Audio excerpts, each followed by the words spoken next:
गुरवे गौरचन्द्राय राधिकायै तदालये कृष्णाय कृष्णभक्ताय तद्भक्ताय नमो नमः।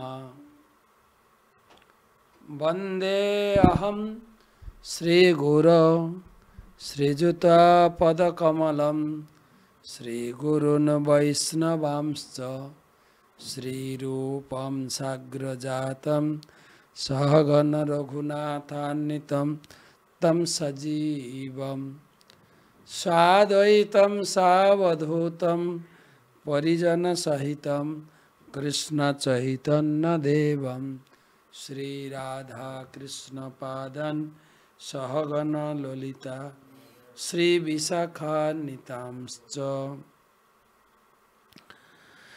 नमो ॐ विष्णुपादाय कृष्णप्रेष्ठाय भूतले श्रीमते भक्तिवेदान्त स्वामिनिति नामिने।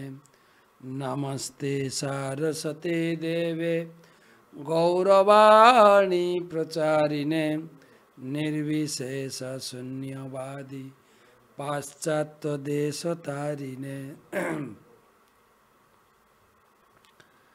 जय श्री कृष्ण चैतन्य प्रभु नित्यानंद श्री अद्वैत गदाधर श्रीवासदि श्री गौर भक्तबिंद।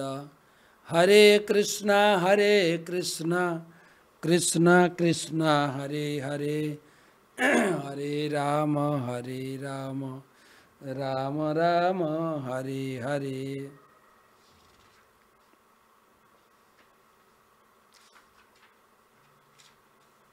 ओं नमो भगवते वासुदेवाय। ओं नमो भगवते वासुदेवाय। ओं नमो भगवते वासुदेवाय।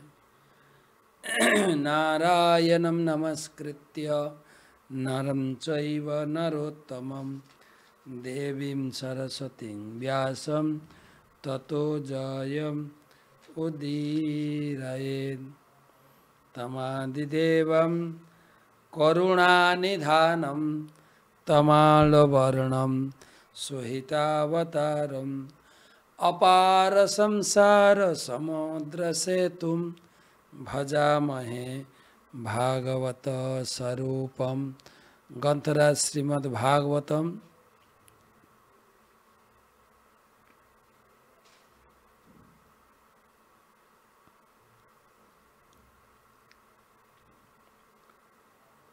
पंचम स्कंध त्रयोदश अध्यायेर 20 श्लोक থেকে आलोचना।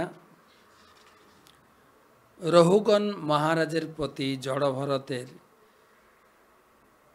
अतिरिक्त उपदेश सेई उपलक्षे 1083तम भागवत रसमाधुरी सेमिनारे उपस्थित समस्त भक्तमंडली ममतामयी मातृमंडली सकल के जानाई कृष्ण प्रीति शुभेच्छा अभिनंदन। गुरुपाद पद्मे प्रणाम निवेदन करे तार अहेतुकी कृपा आशीर्वाद प्रार्थना करी।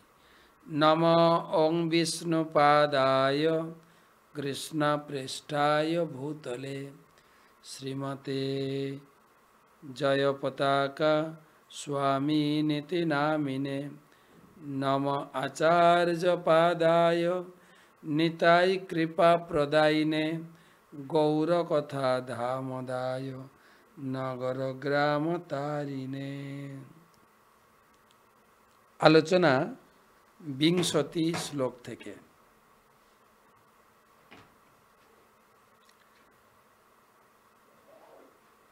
रहो गणतमपि हद्धनस्य संनंत दंड कृत भूम मैत्र।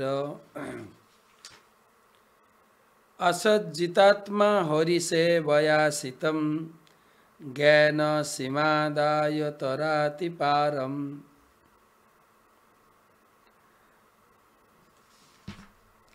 रहो गण तमसिहा हध्यनस्य संनास्तदण्डकृतभूतमैत्र्य असज्जितात्मा हरिसेवयासितं জ্ঞানাসীমাদায় তরাতি পারম। হে মহারাজ রহুগণ, আপনিও জড় সুখ ভোগের প্রতি আকৃষ্ট হয়ে মায়ার শিকার হয়েছেন। তাই আমি আপনাকে উপদেশ দিচ্ছি, আপনি আপনার রাজপথ ও রাজদণ্ড পরিত্যাগ করুন, যাতে আপনি সমস্ত জীবের শহীদ হতে পারেন। বিষয়াসক্তি ত্যাগ করে আপনি ভগবত ভক্তির দ্বারা শানিত জ্ঞানরূপ তরবারি গ্রহণ করুন। তার দ্বারা মায়াপাশ ছিন্ন করে ভবসাগরে পরপারে গমন করুন। পুরো উপদেশ সংসারের নগ্ন চিত্র প্রকাশ করার পরে অন্তিম উপদেশ রহুগণ মহারাজের প্রতি, আপনি ছায়া স্বরূপা এই সংসার জীবনকে ত্যাগ করুন। আর কিভাবে ত্যাগ করবেন? জ্ঞানরূপ তরবারির দ্বারা। সংসারের এই দৃঢ় আসক্তির বন্ধন অত্যন্ত কঠিন। আমি অনেকবার কৌতুক করে বলেছি, বিয়ের সময় 7 পাকে বাঁধা হয়েছে আপনাকে। সেই বন্ধন কাটতে গেলে তরবারি লাগবে, অস্ত্র লাগবে। কি অস্ত্র? জ্ঞানরূপ অস্ত্র। ভগবদ্গীতাতেও ভগবান বলেছেন, তোমার 4th অধ্যায়ের শেষ শ্লোক, যেখানে ভগবান বললেন, তোমার হৃদয়ে যে অজ্ঞান স্বরূপ যে সন্দেহ উৎপন্ন হয়েছে, তা জ্ঞানরূপ অস্ত্র দিয়ে, জ্ঞানরূপ অস্ত্র, শ্লোকটা আমি পড়ে শোনাচ্ছি। তস্মাৎ অজ্ঞান সম্ভূতম হৃদস্তম জ্ঞান সিনাত্মনা চিত্তৈনম সংশয়ম যোগম অত্যতিষ্ঠ ভারত। অজ্ঞানরূপ যে সংশয়ের উদয় হয়েছে, জ্ঞানরূপ অস্ত্র দিয়ে তাকে ছেদন করো। জ্ঞান একটা অস্ত্র, তরবারি। আমাদের হিন্দিতে একটা বই আছে, জ্ঞান কি তরোয়ার, জ্ঞান কি তলোয়ার। জ্ঞান মানুষের সংশয় আর কোনো বিষয়ের সমস্যার সমাধান করতে পারে, জ্ঞানরূপ তরবারি। তবে গীতা আরেক জায়গায় ভগবান বলেছেন যে অসঙ্গ শস্ত্রেণ দৃঢ়েন চিত্ত্যা, যে এই সংসারের মূল আসক্তি, এত আসক্তির মূল এত গভীরে চলে গেছে, একে সাধারণ গাছের মতো উপড়ে তোলা যাওয়া না। সংসারটা কোন গাছের সঙ্গে তুলনা করা হয়েছে জানেন? অসস্ত বৃক্ষের প্রতিবিম্ব। হ্যাঁ, ভগবদ্গীতার 15 অধ্যায়ে ভগবান সেই সংসারের প্রকৃত চিত্র তিনি ধরে তুলেছেন। হ্যাঁ, তিনি বলছেন যে এই ঊর্ধ্বমূলম অধোশাখম অশ্বস্থম প্রাহুয় অব্যয়ম ছন্দাংসি যৎস পর্ণানি যস্তুং বেদ স বেদবিৎ।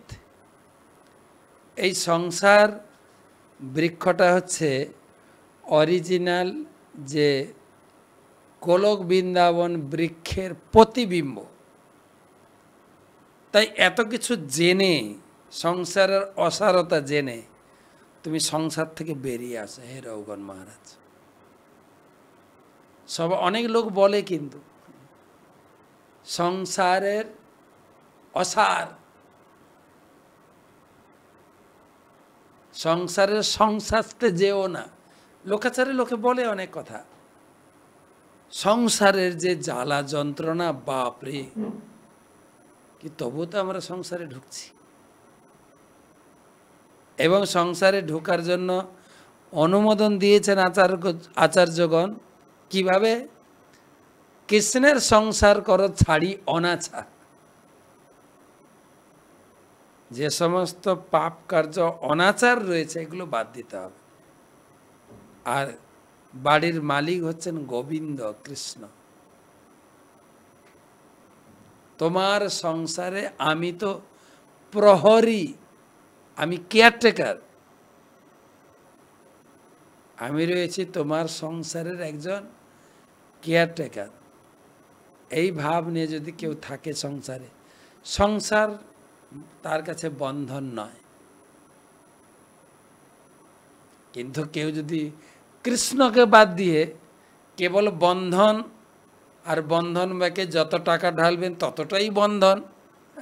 এখন একটা ব্যাংক বেরিয়েছে, খুব পপুলার হয়েছে দেখছি, বন্ধন। হ্যাঁ, বলে সবাইকে বাঁধুন, আষ্টে পিষ্টে বেঁধে রাখুন, যেন ব্যাংকে জড়িয়ে পড়িয়ে ওরা থাকে। এখানে রঘুগণ মহারাজকে বলছেন যে জ্ঞানা সিনাদায় তরাতি পারম। একটু উপলব্ধি করুন সংসারে কি আছে, কে কার। এটা তো জ্ঞানের কথা, কিন্তু আমরা যারা সংসারে আছি, যা আলোচনা হচ্ছে হুবহু মিলে যাচ্ছে। অনেকে লিখেছেন, মহারাজ আপনার আজকে সংসারের যে খোলসা, যে বর্ণনা দিলেন, আমার সঙ্গে পুরো মিলে যাচ্ছে, পুরো মিলে গেছে। তো শুধু কেবল ভাগবতমের জ্ঞান নয়, উপলব্ধিও আছে। এবারে মন থেকে একটু বৈরাগ্য আনতে হবে। বৃদ্ধকাল আওলো, সব সুখ ভাগ হলো। বৃদ্ধকাল আসার সাথে সাথে সব সুখ চলে যায়। তো সেই জন্য বৃদ্ধাবস্থায় কি সুখ লাভ করব, সেটার উপর বিচার করতে হবে। সনাতন গোস্বামী তাকে যখন একজন ব্রাহ্মণ একটা ভাগবত দান করলেন, ভাগবতটা হাতে নিয়ে তিনি প্রার্থনা করছেন, মদেক বন্ধু মদ সঙ্গীন মদ গুরু মদ মহাধন মদ নিস্তারক মদ ভাগ্য মদানন্দ নমস্তুতে। হে শ্রীমদ্ ভাগবতম, আপনি আমার একমাত্র বন্ধু, আপনি আমার একমাত্র সঙ্গী, আপনি আমার একমাত্র গুরু, আপনি আমার একমাত্র মহাধন। মহাধন,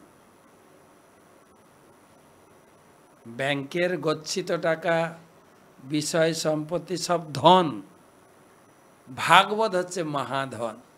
কেন না? এই জীবনেও কাজে লাগবে, পরের জীবনে কাজে লাগবে। এই সংসারে যতদিন আছি কাজে লাগবে, আর পরবর্তী জীবনেও কাজে লাগবে।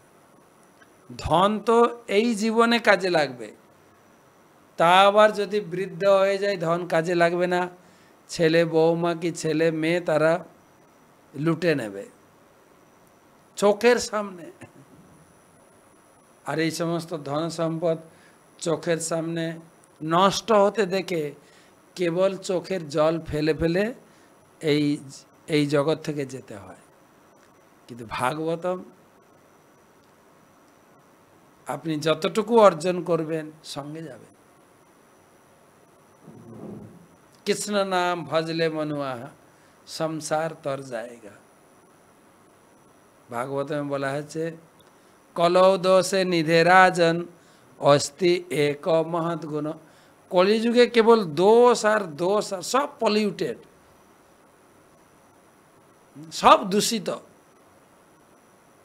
কিন্তু অস্তি এক মহৎ গুণ, একটা মহৎ গুণ হচ্ছে কীর্তনাদেব কৃষ্ণস্য মুক্ত সঙ্গ পরম ভজেত। কেবল হরিনামই হচ্ছে দূষিত নয়। কেন? এই হরিনাম এই জগতের জিনিস না তো। এই হরিনাম মহাপ্রভু নিত্যানন্দ প্রভু আবদ্ধ করুণা সিন্ধু কাটিয়া মহান। অনেক সময় কি হয়, জমির জল বাঁধ দিয়ে আবদ্ধ করে দেওয়া হয় না, বা নদীর জল বাঁধ দিয়ে আটকে দেওয়া হয়, ঠিক সেরকম এই ভক্তি প্রবাহটা আটকানো ছিল, নিত্যানন্দ প্রভু সেটাকে কেটে খাল বানিয়ে নিয়ে এসছেন। তাই এই হরি নামটা এখানকার জিনিস নয়, তাই দূষিত হয় না। গোলোকের প্রেম ধন হরিনাম সংকীর্তন, এটা যে গোলক বৃন্দাবন থেকে মহাপ্রভু ইম্পোর্ট করেছেন, নিয়ে এসেছেন, যার জন্য এই জগতের কোনো কিছু দ্বারা দূষিত হয় না এই হরিনাম। তো যাই হোক, রঘুগণ মহারাজকে সংসারের বিচিত্রতা, সংসারের কাহানি, পরিবারের কাহানি, আত্মীয় স্বজনের কাহানি যেভাবে কড়া কড়া করে বলেছেন, সিংহ, বাঘ, নেকড়ে, কাল সর্প, যা যা ভাষা দিয়ে ব্যবহার করেছেন এর আগের আলোচনায় আপনারা পেয়েছেন,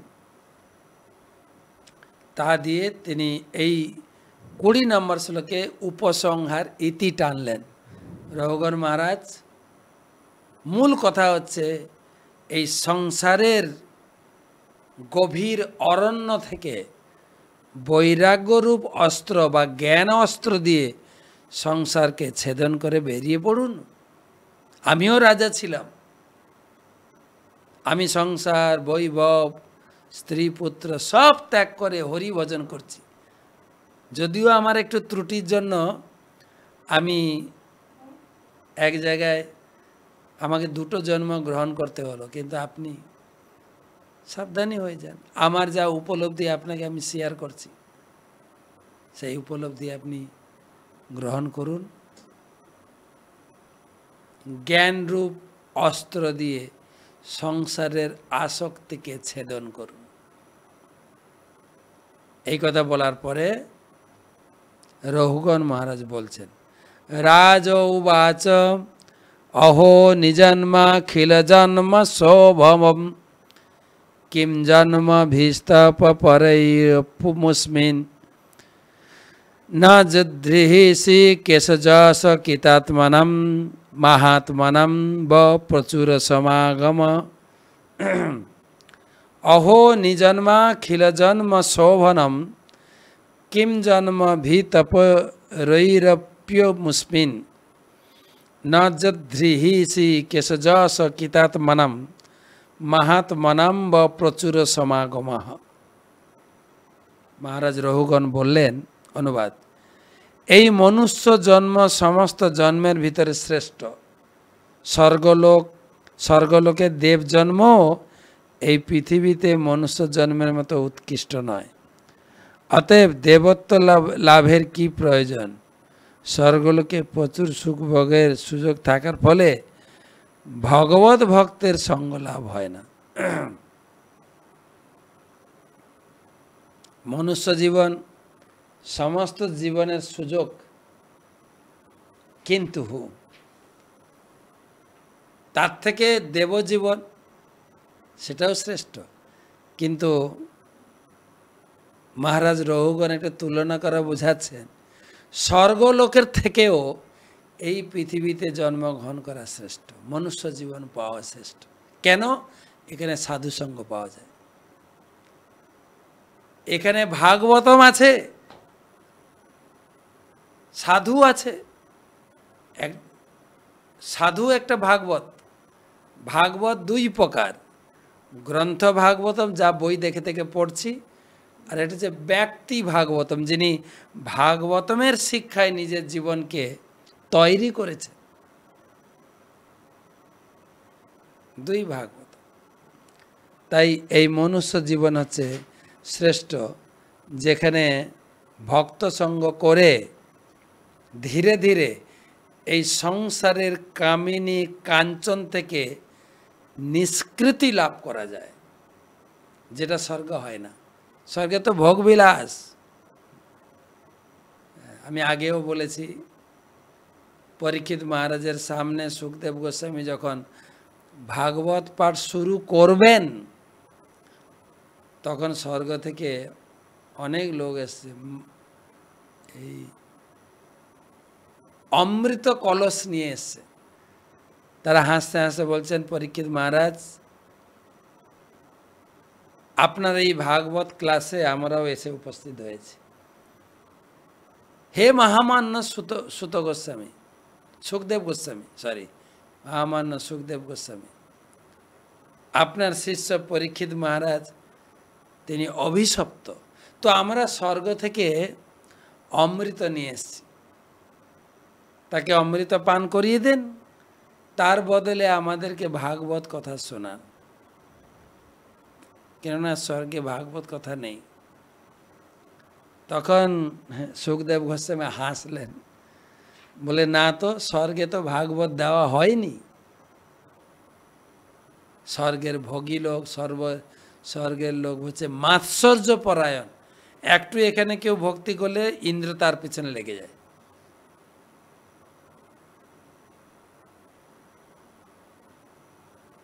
তো সেই জন্য রঘুগণ মহারাজ বলছেন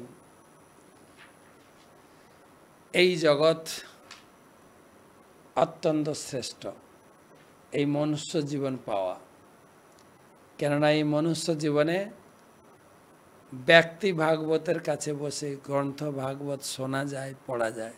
শতাং প্রসঙ্গাত মম বীর্য সংবিদ ভবন্তি হিতকরণ রসায়না কথা তদ্জো সোনাত আশু অপবর্গ বর্তমনি সদা রতির ভক্তি অনুক্রমিষ্যতি।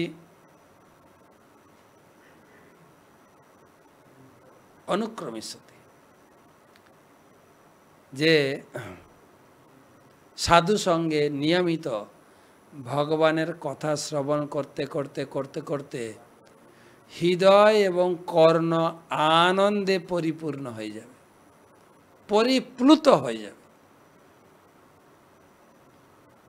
জাগতিক লোভ লালসা থেকে মুক্ত হয়ে যাবে।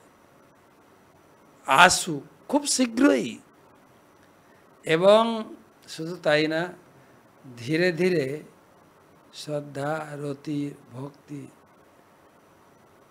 সব প্রকাশিত হবে। তো মনুষ্য জীবন শ্রেষ্ঠ,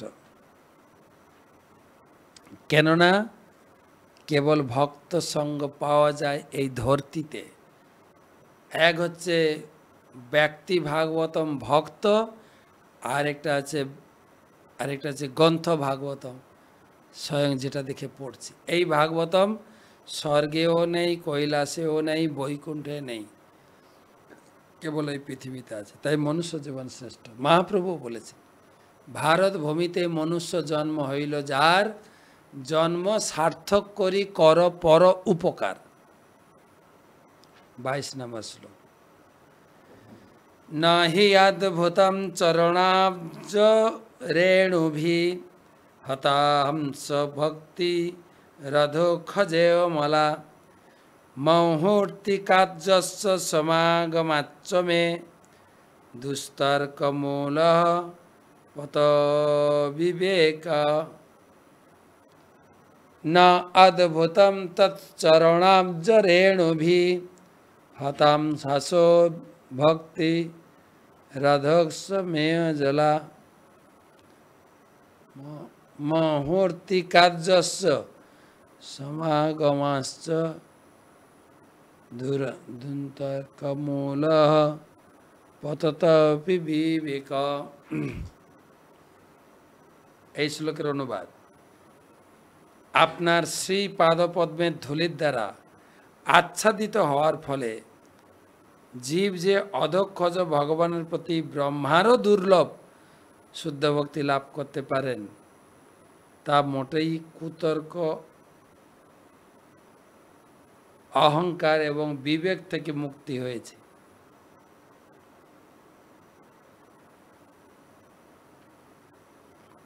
যা জড়জগতের বন্ধনের মূল কারণ।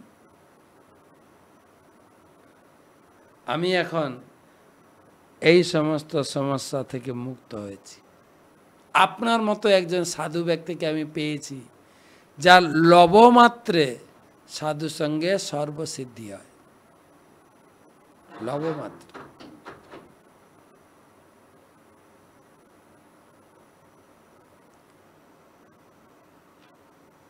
তো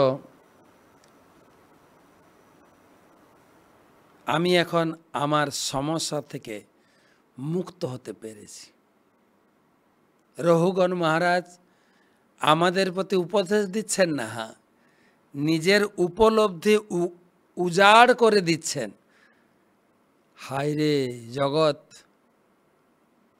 এইরকম মহাত্মারা জগতে বিচরণ করছেন, আমরা তাদের চিনতে পারি না। আমরা তাদের এই জগতে থাকার যে প্রয়োজনটা আমরা গ্রহণ করি না, বা তাদের সেই পরিমাণে আমরা সম্মান প্রদান করি না। আমার জীবন ধন্য হয়েছে আপনার মতো ব্যক্তির সঙ্গ লাভ করে। আমি জানতে পেরেছি জীবনের উদ্দেশ্য কি। এটা যে ভাগবত কথা শোনার পরিপাটি, নিজের উপলব্ধি বলতে হবে, হ্যাঁ ভাগবত শুনে আমার ভালো লাগছে, আমার এই এই জিনিসগুলো আমার মাথার ভিতর থেকে পরিষ্কার হয়ে গেছে। যেরকম আমরা টক শোগুলো আলোচনা করছি, বিভিন্ন প্রশ্ন আলোচনা পর্ব, প্রশ্ন পাঠাবেন। প্রশ্ন পাঠালে বা আপনাদের কিছু উদ্গার যে হ্যাঁ আমি এই ভাগবত শুনে সকালে 3 মিনিটের গীতামৃত শুনে আমি উপকৃত হয়েছি, যেটা রহুগণ মহারাজ জড়ভরতকে বলছেন, আমি অত্যন্ত কৃতজ্ঞতা ব্যক্ত করছি যে আমার জীবন বিশাল ভয়ঙ্কর বৈষ্ণব অপরাধ থেকে বেঁচে গেলাম।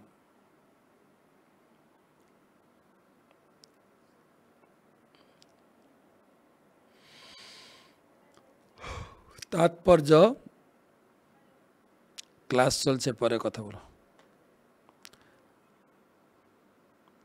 শুদ্ধ ভক্তের সঙ্গ প্রভাবে নিশ্চিতভাবে জড়জগতের বন্ধ থেকে মুক্ত হওয়া যায়। জড়ভরতের সঙ্গে মহারাজ রহুগণের সাক্ষাতের ফলে নিশ্চিতভাবে প্রতিপন্ন হয় যে রহুগণ তৎক্ষণাৎ অসৎসঙ্গের প্রভাব থেকে মুক্ত হয়েছিলেন। শুদ্ধ ভক্ত তার শিষ্যদের যে সমস্ত যুক্তি প্রদর্শন করেন তা এমনি প্রত্যয় উৎপাদন করেন। আরেকটা চৈতন্য কোথাকার শ্লোক, ব্রহ্মাণ্ড ভূমিতে কোন সাধু বৈদ্য পায়, তার উপদেশ মন্ত্রে মায়া পিশাচি পলায়। এই সংসার করতে করতে করতে করতে কোনো যদি সাধুরূপী ডাক্তার এসে উপস্থিত হয়, আমার সংসারের আসক্তির রোগকে সে অপারেশন করতে পারে, সংসার থেকে মুক্ত করে দিতে পারে।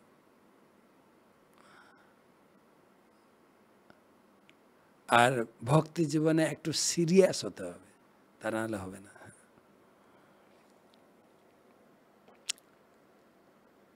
23 নমো মহদ্ভাস্তু নমো শিশুভ্য নমো যুবভ্য নমো আবটুভ্য যে ব্রাহ্মণা গামবধূত লিঙ্গ্যা চরন্তি তেভ্য শিশুমস্তু আজ্ঞাম। নমো মহদ্ভ্য অস্তু নমো শিশুভ্য নমো যুবেভ্য নমো আবটভ্য যে ব্রাহ্মণা গাবধূত লিঙ্গা চরন্তি তেভ্য শিবমস্তু রাজ্ঞাম। অনুবাদ,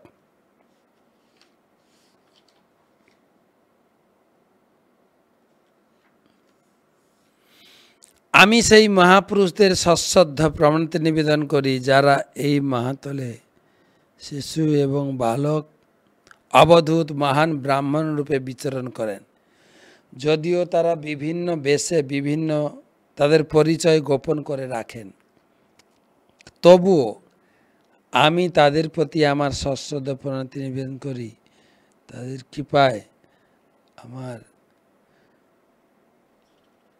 তাদের কৃপায় অপরাধী রাজন্যবর্গের মঙ্গল হোক। রহুগণ মহারাজের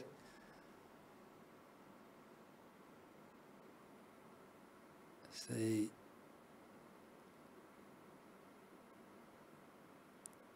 রঘুগণ মহারাজের শেষ উদ্গার, আমি কেবল আপনাকে প্রণতি নিবেদন করি, আর আমার কিছু দেওয়ার নেই। ভগবানও তাই বলেছে, আমাকে কি দিয়ে পূজা করবে, কেবল নমস্কার করো, কেবল নমস্কার। আর এই সমস্ত আপনার মতো সাধুরা কখন কে যে কি রূপে বিচরণ করছেন তারও একটা পরিষ্কার স্বচ্ছতা কিছু নাই। তাই কেউ শিশু রূপে, যেরকম আমাদের মন্দিরে ভাগবত ক্লাস হচ্ছে, 4 কুমার বৈকুণ্ঠ নারায়ণ, বৈকুণ্ঠপতি নারায়ণের দর্শন যাচ্ছিলেন, 6টা গেট পেরিয়ে গেছেন, 7ম গেটে আটকে দিলেন। আর তার ফলে একটু মতবিরোধ হলো, সেই 4জন অভিশাপ দিয়ে দিলেন, তোমরা এই বৈকুণ্ঠ লোকে মন্দিরের গেটে সিকিউরিটি গার্ডের কাজ করছো, তোমাদের কোনো জ্ঞান নেই, আমরা এসেছি।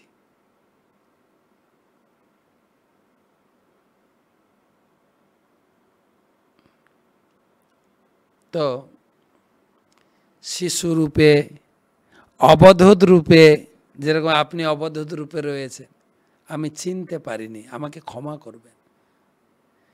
তাই এই সমস্ত মহাত্মারা ধরাতলে শিশু রূপে, বালক রূপে, অবধূত রূপে, মহান ব্রাহ্মণ রূপেও বিচরণ করে। তারা তাদের গোপন পরিচয় গোপন রাখেন।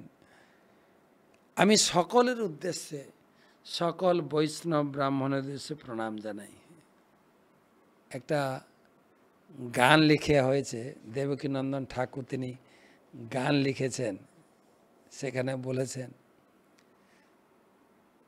বৃন্দাবনবাসী যত বৈষ্ণবেরগণ সবার চরণবন্দ হইয়া অনুকূল। আমি প্রথমে বৃন্দাবনবাসীর ভক্তদের প্রণাম জানিয়েছেন, তারপরে নীলাচলবাসী যত মহাপ্রভুরগণ, নীলাচলবাসী নবদ্বীপবাসী ভক্তকে প্রণাম করেছেন, প্রথমে পুরী তারপর নবদ্বীপ।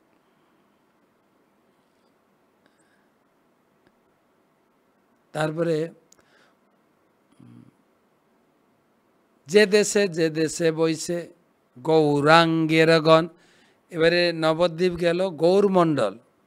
তারপরে যে দেশে, ভারতে, বাংলাদেশে, পাকিস্তানে, চায়নায়, আমেরিকায়, অস্ট্রেলিয়া, যেখানে এই মহাত্মা ভক্তরা রয়েছেন, তাদেরকে যে দেশে বইছে গৌরাঙ্গের গণ,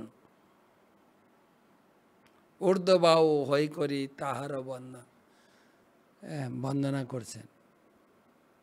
তারপরে লাস্টে তিনি বললেন, হইয়াছেন হইবেন প্রভুর যত দাস, তা সবার চরণ বন্দ দন্তে করি ঘাস। এখন যে বৈষ্ণব জগতে আছেন সবাইকে প্রণাম জানাই, আর পরে যত বৈষ্ণব হবে, পোস্টপেড চেক, পরে টাকা ঢুকবে আপনি তুলেন, পরে বৈষ্ণব হবেন, কিন্তু এখন থেকে প্রণাম জানিয়ে দিয়েছেন। সেজন্য এখানে রঘুগণ মহারাজও বলছেন, জানি না ভক্তরা বিভিন্ন রূপে, বিভিন্ন রূপের বিচার করতে হবে।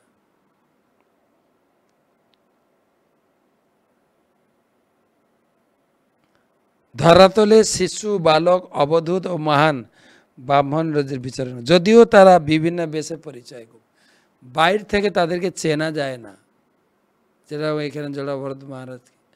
আর জড়ভরত মহারাজ তিনিও ভুক্তভোগী, আর তিনিও ছদ্মবেশে ছিলেন, অবধূত বেশে ছিলেন। তাই এখানে রঘুগণ মহারাজ সাবধান করছেন যে আমাদের সাবধান থাকতে হবে। কমপক্ষে মায়াপুরে বা যে যেখানে বৈষ্ণব আছেন সবাইকে শ্রদ্ধা সম্মান করে চলা উচিত।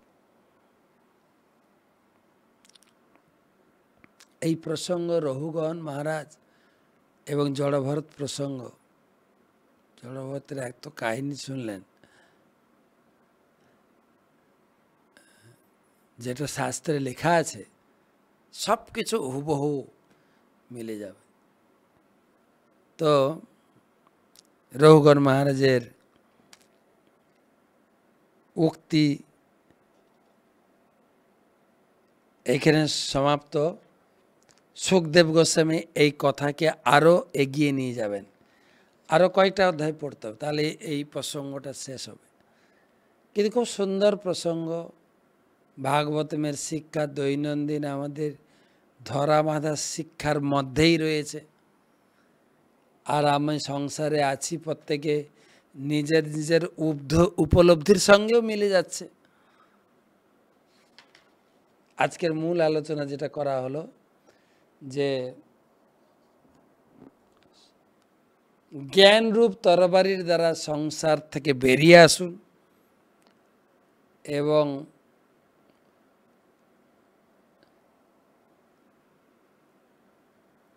এবং আমাদের লোকজনের কাছে এই জ্ঞানের কথা প্রচার করতে হবে। প্রত্যেকটি সংসারে আসক্তিরূপ দুঃখ ভোগ করতে হচ্ছে, যত আসক্তি তত ঠাকা। তাই কোনো মতে সেই স্তর মুক্ত হতে হবে, সেটাই রঘুগণ মহারাজ বললেন। আর পরবর্তী শ্লোকগুলোতে আলোচনা হবে আরো কিছু, আর একটা ক্লাস হবে সুখদেব গোস্বামী কি বললেন সেটা আমরা কালকে আলোচনা করব। একটা প্রশ্ন আছে,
প্রশ্ন করেছেন প্রেমাংশু দত্ত। মহারাজ রঘুগণ মহারাজকে যে দেওয়া জড়ভরতের সাংসারিক বিষয়ে উপদেশ শুনলাম, খুব ভালো লাগলো, উপলব্ধি করতে পারছি আমি তো সংসারী। আমার প্রশ্ন, এর থেকে মুক্তির উপায় কি? যদি আপনি দয়া করে একটু বুঝিয়ে বলেন ভালো হয়। মহারাজ, আমার দ্বিতীয় প্রশ্ন, আমি আগে নিয়মিত গীতার 3টি শ্লোক পাঠ করতাম, তবে প্রভুপাদের তাৎপর্য পাঠ করার সময় হতো না। তাই এখন তাৎপর্য সহ একটি করে শ্লোক পাঠ করে, এতে কি আমি কোনো অপরাধ করছি? বুঝলাম না, পাঠ করছেন অপরাধের কথা কোত্থেকে এলো? আপনি বলবেন যদি আমি ভুল ভাল পাঠ করি তাতে কোনো পাপ হয়, অপরাধ হয় কিনা, কিন্তু আপনি পড়ছেন তো। তবে সংসার থেকে বেরোনোর উপায়, সেটাও আজকে ক্লাসে আপনার ক্লিয়ার হয়ে গেছে, আর প্রশ্ন আসবে না। রঘুগণ মহারাজ বলে দিয়েছেন এবং জড়ভরত রঘুগণ মহারাজকে বলেছেন, ঘর থেকে বেরিয়ে হরি ভজন করো। আর এখন থেকে প্রস্তুতি নাও। ঘর থাকতে পারে, সংসার থাকতে পারে, মনের দিক থেকে ডিট্যাচমেন্ট থাকতে হবে।